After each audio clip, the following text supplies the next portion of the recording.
O Evangelho de João é um dos 4 evangelhos canônicos que narram a vida, a morte e a ressurreição de Jesus Cristo. Ele é diferente dos outros 3 evangelhos, chamados de sinóticos, pois apresenta Jesus como o Verbo de Deus, o Filho de Deus e o Salvador do mundo. Ele também enfatiza os sinais e as obras que Jesus realizou para revelar a sua glória e a sua identidade. A tradição cristã e as evidências internas dos textos atribuem a autoria do Evangelho de João ao apóstolo João.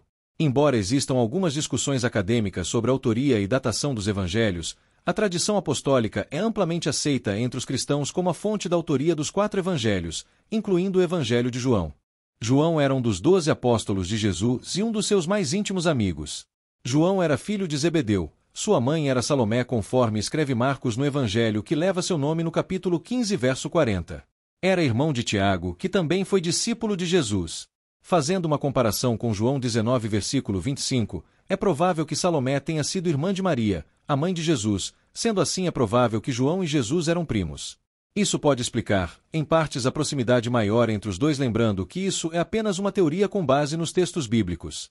João era pescador de profissão, mas deixou tudo para seguir Jesus quando ele o chamou. Antes disso, ele era discípulo de João Batista, primo de Jesus, que o batizou no Rio Jordão. João Batista fala para os seus discípulos que Jesus era o Messias e que era ele que deveriam segui-lo. João acompanhou Jesus em muitos momentos importantes do seu ministério, como a transfiguração, a ressurreição da filha de Jairo, a oração no Getsêmani e o julgamento perante o sumo sacerdote. Ele também foi o único apóstolo que esteve ao pé da cruz quando Jesus morreu e recebeu dele a missão de cuidar de sua mãe, Maria. Depois da morte e ressurreição de Jesus, João foi um dos primeiros a ver o túmulo vazio e a reconhecer o Senhor na praia do Mar da Galileia. João foi um dos líderes da igreja cristã primitiva em Jerusalém, junto com Pedro e Tiago. Ele pregou o evangelho aos judeus e aos gentios, e enfrentou a perseguição das autoridades judaicas e romanas. Ele também foi um dos apóstolos que participaram do Concílio de Jerusalém, que decidiu sobre a questão da circuncisão dos cristãos gentios. Segundo a tradição da igreja, João foi o autor de 5 livros do Novo Testamento: o Evangelho de João, as 3 epístolas de João, o livro do Apocalipse. Esses livros revelam a profundidade do seu conhecimento sobre Jesus, a sua teologia e a sua espiritualidade. Eles também mostram o seu amor pela igreja e o seu zelo pela verdade e pela santidade. João foi o único apóstolo que não morreu martirizado.